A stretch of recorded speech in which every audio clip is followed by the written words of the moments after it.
So I wanted to make this video. I think, I'm so troubled right now just living here.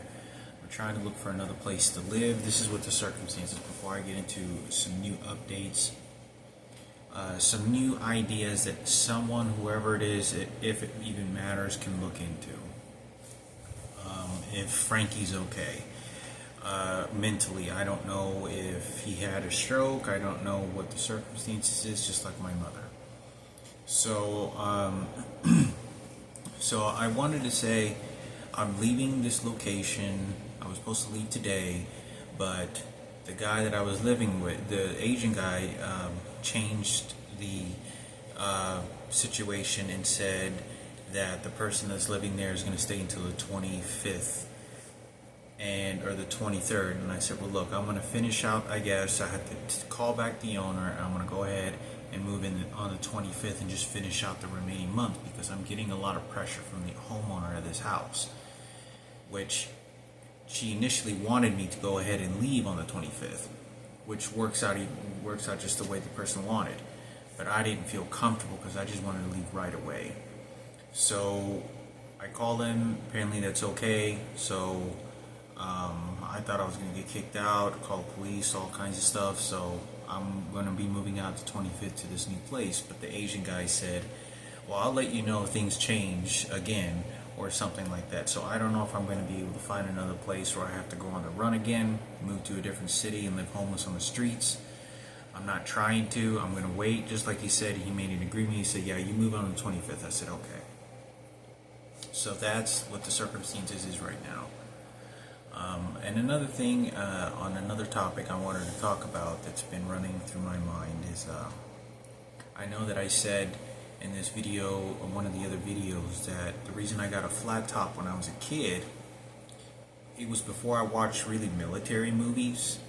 When I first got a flat top, because I used to have like the regular, sort of come over,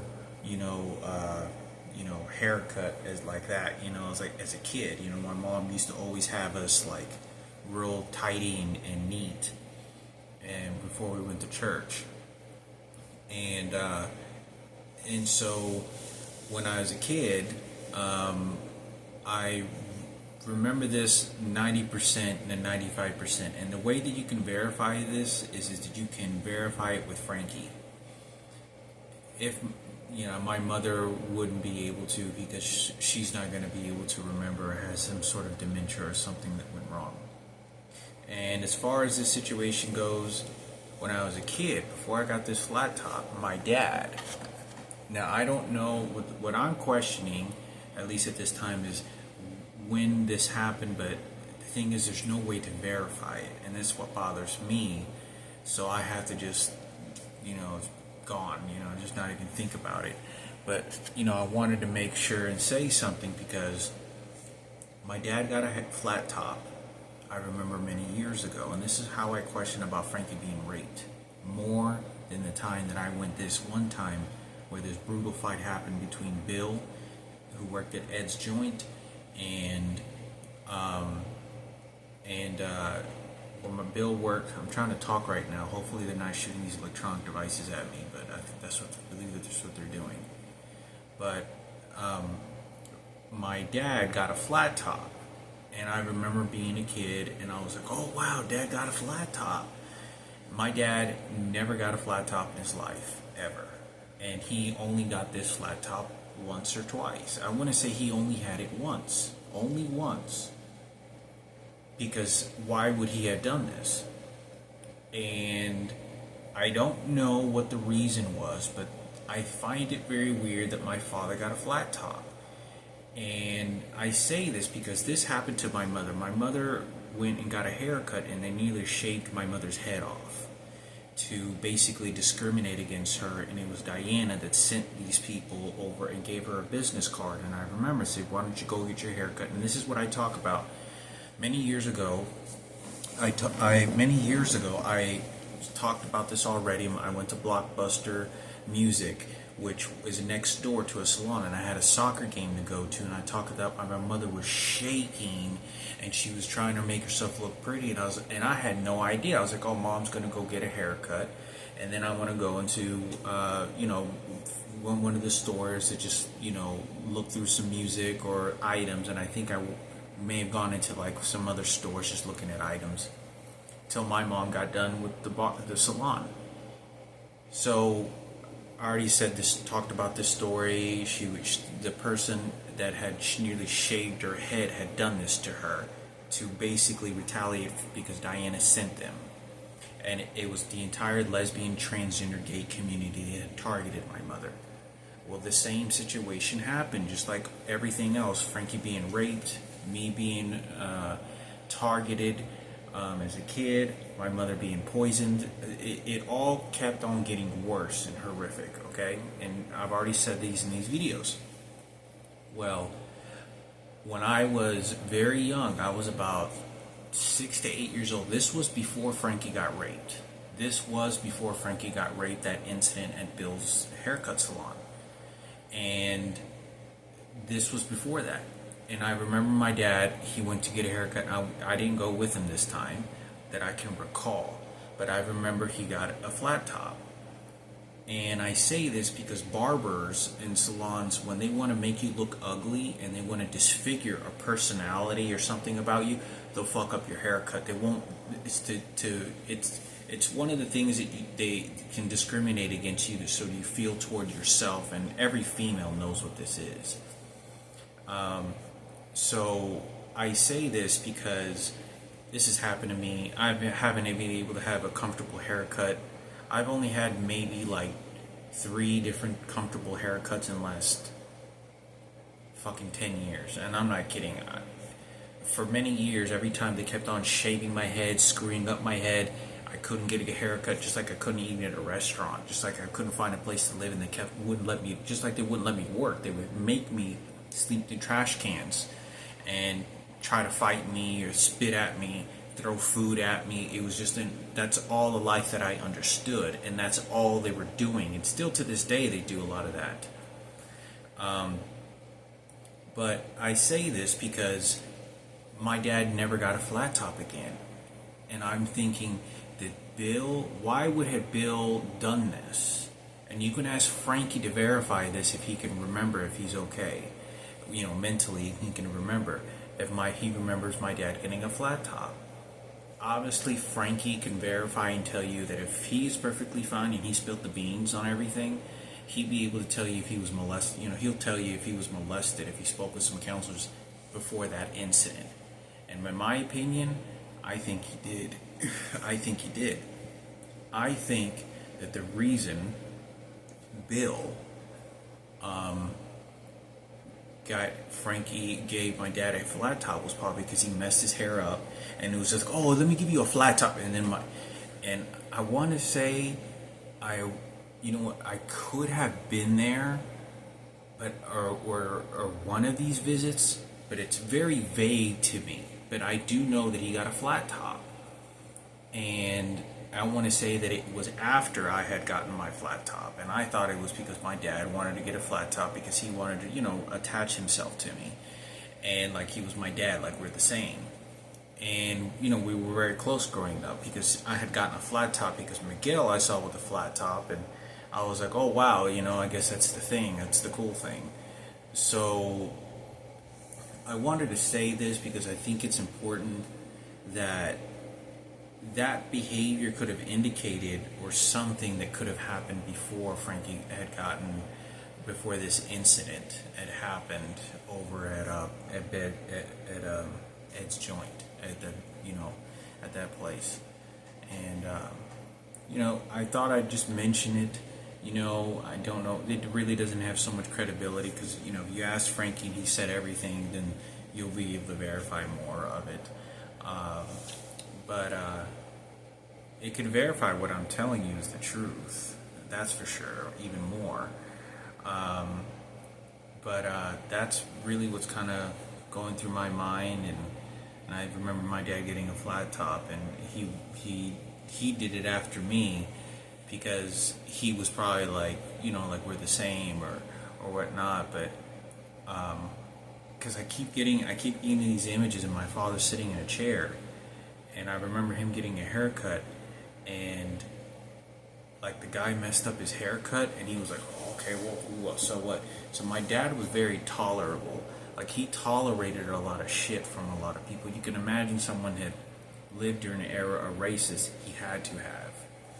So my father was giving this guy a lot of chances prior to any of this, and before it could have caused this altercation and vicious fight that could have happened. That did happen at that time, which could have left my dad dead. And the guy spitting at me and said, you know, I talked about this, that if you ever see you again, I'm going to kill you and your family.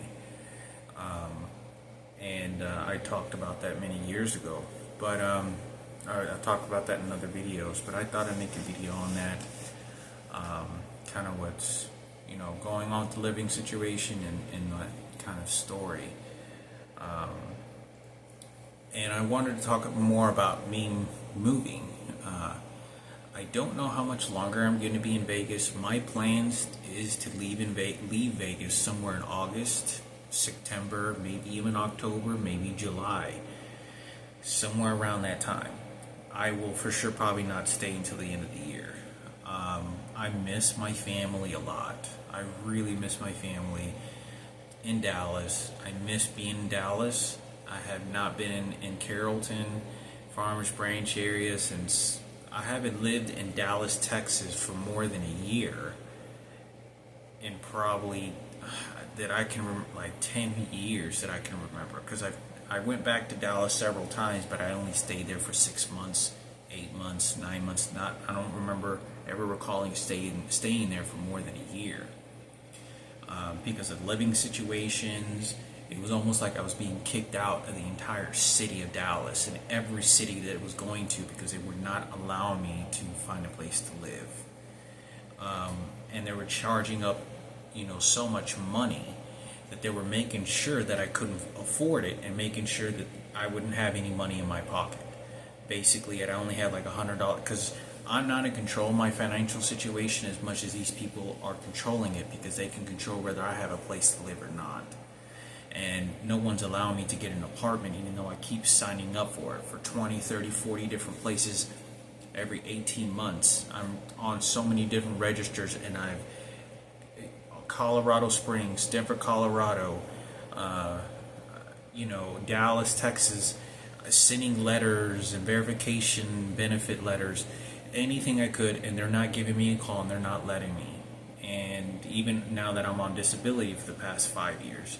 So I'm going to be, you know, I don't know what's going to happen. I really want to finish these projects. I don't know if I'm going to be able to. I'm probably going to have to go ahead and ship it to my mother and wait to finish it till I get to Dallas. I was hoping to finish this for Mother's Day, and now I can't, because this, not only just the stress, but it's the fact that I don't know what's going to happen with my living situations. Like, I built so much of the other mast and drapes and whatnot, and I even got all this completed, and I still have, you know, at least probably another 3 to 4 weeks of time that I have to build on this, and I wanted to do it for Mother's Day, and I can't. And I'm not going to be able to, because it's better. I have to have a safe living environment for me to do anything. Same thing with the keyboard that I have. You know, I don't know if I can take it with me. Hopefully I can. Good thing I only paid, like, all together with the chair and the stand and keyboard, I paid like I think it was like $150 all together, $130. So, you know, I can always rebuy that. But it's better for me to have at least a place to sleep, to get something to eat, restabilize, find work, and, you know, continually live out of a backpack like I always have. But I'm trying my best, and I can feel someone shooting me right now on my collar. So I think it's important for me to say this, because you know, I'm still being shot with electronic devices very violently, all over my body.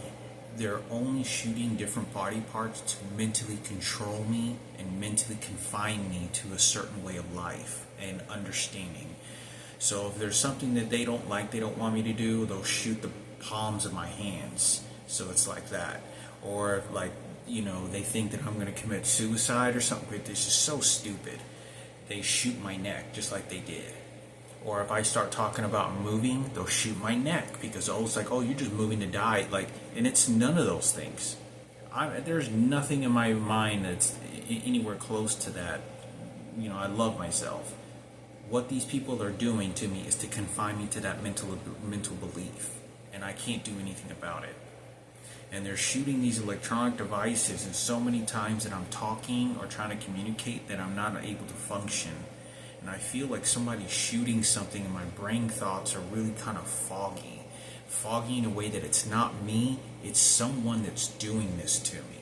It's someone that's sitting behind, stalking me with an electronic device and is doing this to confine me because the police department and the President of the United States has directly ordered this. It is frightening to me to understand that there's that many people that know who I am. Everyone knows about these electronic devices being used on me, and no one is terrified. No one is terrified to think to themselves, why the fuck isn't this crazy that you have an innocent person that had a bone marrow transplant, cancer patient at 23 years old, is living homeless on the streets, living out of a backpack, and being shot the hell out of with an electronic device and not allowed to live a normal life. In a billion years, for all existence of life that I've had, if anybody told me and said that they were being shot with electronic devices and they could provide a lot of drawings and paintings or whatever it is and examples and have good explanations the way that I have and made videos and ran all across the country, I would be terrified. I would be scared to understand that a human being is an innocent person for whatever reason. And this has been happening to me for over 10 years, since it was happening in the GED class and they were shooting me. So I think it was important for me to say something,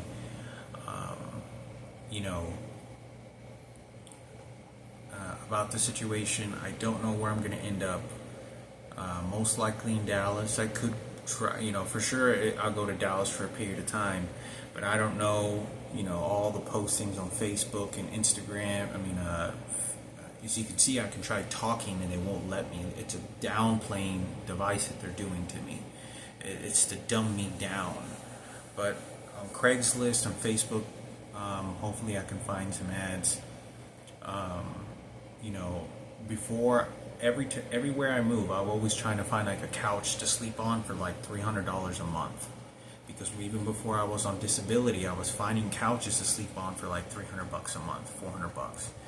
And that's what I was doing. I was doing that because I couldn't afford places. And when I got on disability, I was still trying to find places on couches, but they eliminated that. Whoever's stalking me, whoever's monitoring everything I'm doing, they make sure that they make me pay the most for the least amount of comfortability in an environment to keep me financially deprived in a lot of situations. So when I get to Dallas, obviously I'm going to hopefully look for the cheapest place if I can sleep on somebody's couch, and that's what I'll be doing. But other than that, I find a room, and Dallas is very expensive. It's not very expensive, it's just that they don't want to allow me to find a place to live. So I'll probably most likely, because right here, Las Vegas is an expensive place to live, even though they pay really well in cities. They have a lot of jobs that pay $20 an hour all over the place here in Las Vegas. But in Dallas you don't, and here I'm paying like $600 a month. So I know I can find a place for $550 to $650, a really good place, furnished, in Dallas. But they're gonna make sure, and they go through all my Craigslist ads. They go through and they contact, because my phone is completely hacked. They make sure that every posting that I see on Craigslist, it's only there because they're allowing me for a potential way to be able to live on there. That's the only way that they're doing it. These are not random people. I have never, in over 17 years, I have never lived in any environment, me going there, where someone didn't know who I was. I'm not kidding you. How like a normal life is, like You go on Craigslist, because there's a lot of people that do that. Craigslist and Facebook, you meet someone, you know, they get to know you, you ask your name, and they completely don't know who you are.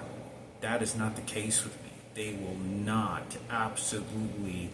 Every person has been notified even more thoroughly as years went by, especially after I was about 27 years old. And, you know, I talked about living with Mara, who had like a leg ran over, claimed to have had a stroke. I don't know what the circumstances is. Now I was 25 when I was getting all those tickets. But as far as I have anything to say with this particular type of situation is, you know, with this particular situation is, yeah, I'm going to be moving to Dallas, but I'm trying to stay to find work and save some money up as much as I can, because I'm trying to purchase these subway cards so I can have at least $1,000 or just about $1,000 on subway cards, so I can focus on just eating, you know, have something that's always there for me, healthy to eat. You know, vegetables, because I always eat vegetables, and I don't ever put any of the dressings or any of that extra stuff. I always get the veggie. I haven't even a meated sub in over 8 months. All I get is the veggie subs. I don't eat any of the meat, put any meat. I just eat veggie subs, and it's due to my health, to try to help at least a little bit when I can, because I'm homeless and stressing. But I always have food that's there. But I can't have that unless I have that, and then I have money saved up. You know, I have a little over, you know, $2,000 in my account right now, and I still have to pay for rent at the place I'm moving in and a deposit, and I don't have a job. And so I would like to be able to, but unfortunately I had to quit my job because of this location of the threats and harassment and the stuff that was going on in my job. They were just playing me stupid. I saw Sarah Cooper there, and she was dressed up and put some sort of makeup on, or like fake facial structures, and they changed that, and it was her, and she was taunting about my biological father Hector and enjoying it. I know what I'm telling you. I don't know who's setting this up. I made a phone call to Charles Schwab. Apparently they're also changing my bank accounts that I have there, my brokerage accounts, and someone is rewiring the phone calls claiming, and I don't know what the hell they're doing. The money went through. I made the payments on everything on there, and for some reason they're telling me that I didn't purchase anything. So I don't know who's stealing my money. I don't know who did that, because I know that the money went through. I'd spoken to them several times. They're controlling my financial situation in every corner. I don't know who's doing this. But like I said, you know, it does feel pretty hopeless. I mean, of everything that's kind of going on, because I think, you know, how can my sister, Mikayla, not tell me that I was her brother? How can Mikayla, I mean, unless she was a professional psychologist or like went to school to learn something and she's doing, I just don't understand why, unless maybe somebody was shooting electronic devices into her, then training her like an animal to go against me, because they don't want her helping me. So, you know, I think it's important for me to say this. You know, I did tell her about the whole testicular cancer situation. I did mention her about, I said that I was going to be murdered. I was going to be killed, and the President of the United States, President Barack Obama, was directly involved. I had said the President was directly involved, President Barack Obama. I don't know what the circumstances is to what the situation is, but I was basically pleading my life to her. Like I was on my knees, like, please, they're going to kill me. Please help me. Please, what they're doing to me, there's too many of them. They're cornering me like an animal. Please help me. I want a normal life, and they're not letting me. And that was 4 years ago. So, maybe she doesn't care. As much as a pretty girl that she is, and a beautiful woman, and knowing that my biological father, that's his sweetheart, that's his daughter, that's his princess, would have liked me to participate in her life. Doesn't mean to say that maybe the person doesn't care. They're so focused on their life and the way that it's very likely in my ideas of it that that person has been conditioned mentally to either despise me or just don't care. Because there's so much destruction that's going on in that person's life that they wanted to make it that way. These are geniuses and thousands of people. If Barack Obama did this to me, they did that to her. So, if he did this to my mother, he basically shot my mother to death. Yeah, he's going to do this. If he did this to me, I'm nearly digging in trash cans for food at times. I was telling Mikayla this. I said, Mikayla, I was nearly digging in trash cans for fucking food because these people wouldn't let me work and they were threatening me, harassing me. I had no choice. I am not a violent person. If I was forced to eat out of trash cans, then I just know that that was the only life I was going to be allowed to live because of what these people were doing to me. I have the world record probably in the United States for the number of times I've called the crisis line. I've called the crisis line well over 3,000 or 4,000 single phone calls in the last 10 years, for over 10 years. I know that I've reached those numbers of calls. Sometimes, years ago, I would go 8-10 months calling the crisis line 2-3 times a day to speak to them at a restaurant because I had no one to go to. Every day that I was homeless sleeping outside, I'd give them a call because I had nothing.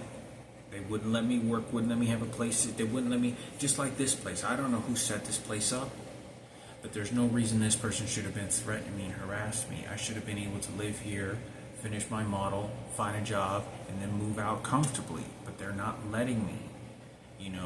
It's very haggling and very threatening to my life when they're sending multiple people and third parties to work between the homeowner and me and all these different things, and then one person acts aggressive, then one person tells me a lie, and all they're doing is making a mockery of my mother, and I feel like I'm financially fighting over the possessions and my mother and father left for me. My mother's still alive, but all the remaining financial funds and what that personal entitlement was with total strangers that are telling me they're the owners and they're the entitlement to what that is and how they get split up and who owns that money and what reasons happen to what.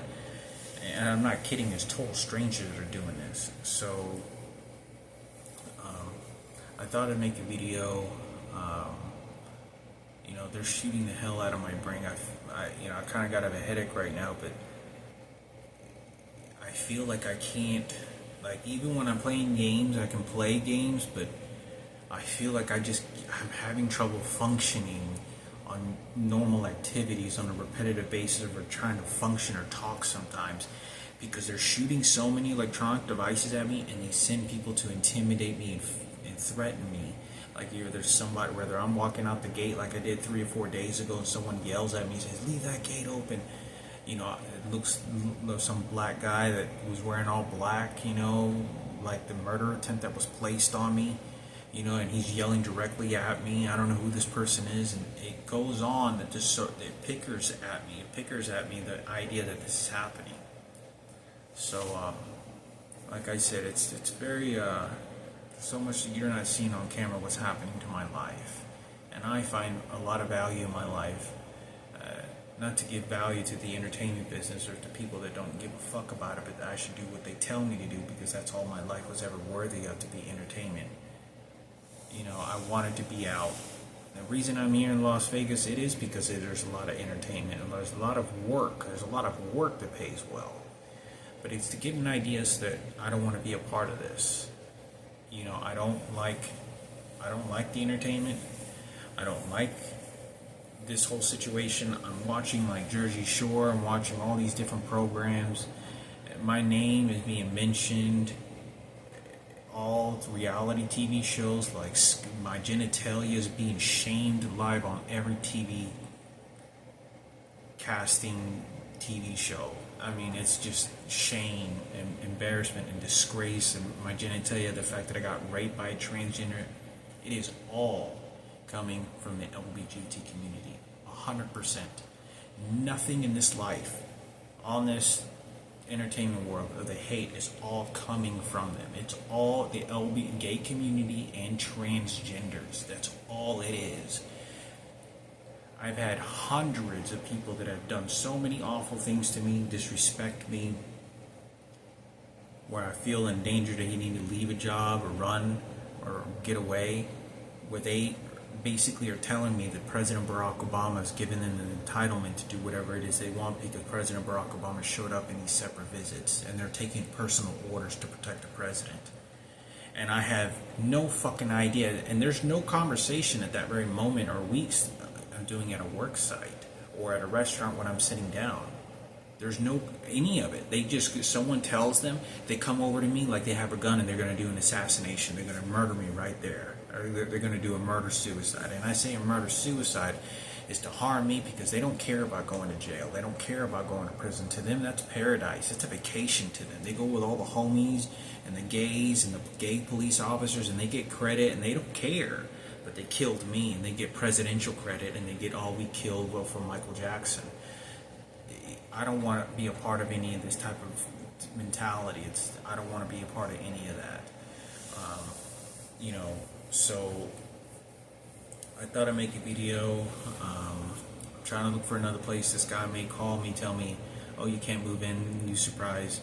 So it's very tiring because I'm trying to look for another place, and I go and sending 25 different messages, and I'm getting a few responses, and they make it so difficult for me to find a place. Simple place to live. I can afford a bed to sleep on. You don't understand what I'm asking for is a simple bed to sleep on and a desk, and a fucking dresser, like nothing else. Like just a bed is fine.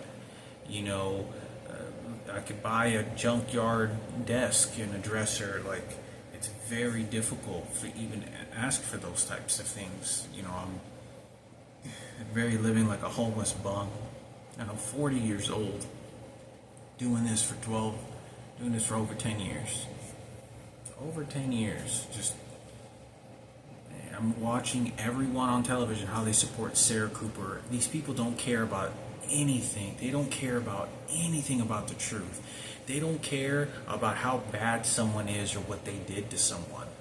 They pick out who they want to show everyone who looks pretty and needs to look like they're a good person. That's all that it is. That's all that it is. It feels like somebody shooting my crotch right now. But I thought it was important for me to say something about this circumstances because it's being placed all over television.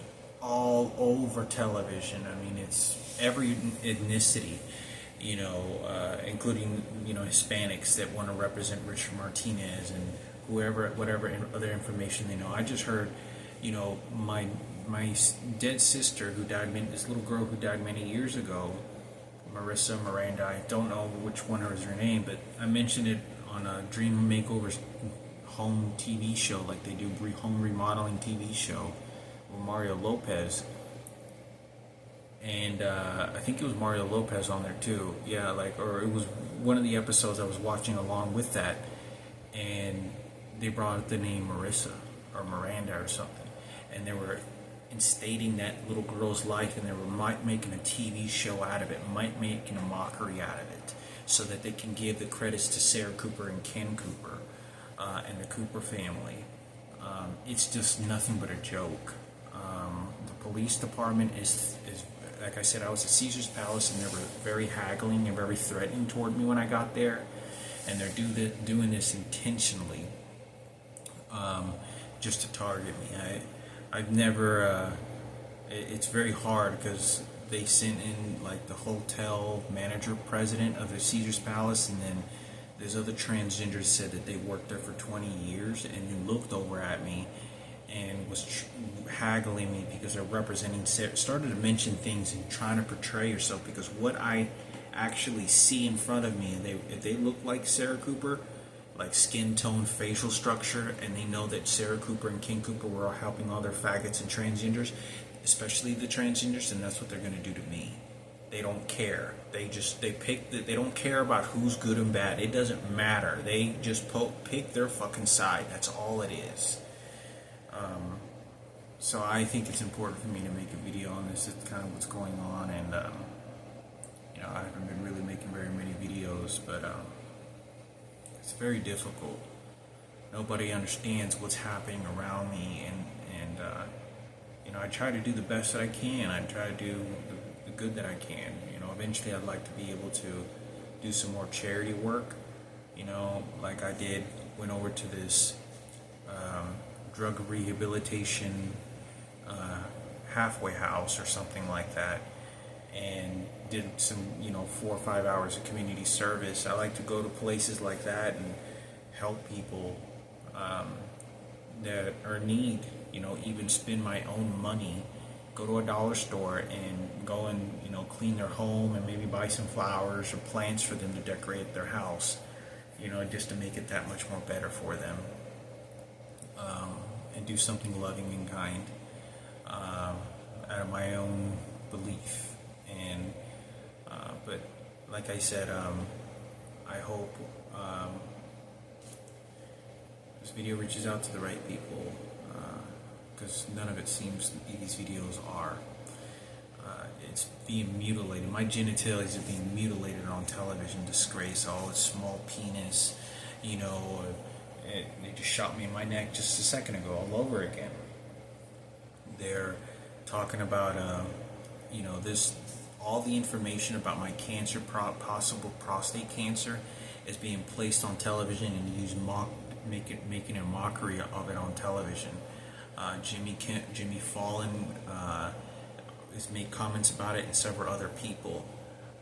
But I say this because it's to demoralize me, degrade me, dehumanize me in every million spectacle level that they can on their own gay community entertainment. That's all that's there. It's sad because you can look at the women that are straight, you can see how they're cornered. You can look at them how scared they are, because you can tell of what they're having to do because they don't want to lose their job, or things get really bad behind the camera and scenes. That's all that's happening. That's all that's going on, and that's all that's there. I can't even imagine what the heterosexual women actually do and have to deal with to even have like a TV anchor show or any of that, because they're doing all the right things and it's all theirs. Everything. They're a full boss.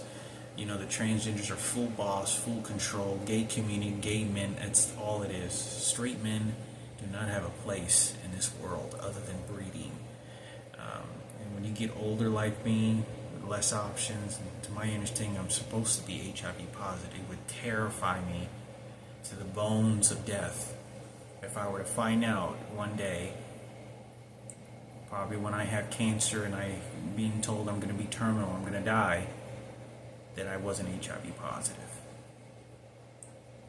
And because there's no women whatsoever that are being placed around me. Every place that I go to, none. The transgenders have overflooded, and it's only gays. And they're all been notified who I am. The Ken and Sarah Cooper, the dead little girls there. I'm literally having to ditch my own dead little sister. I don't even know where she's buried or even know her name, whether it's Marissa or Miranda.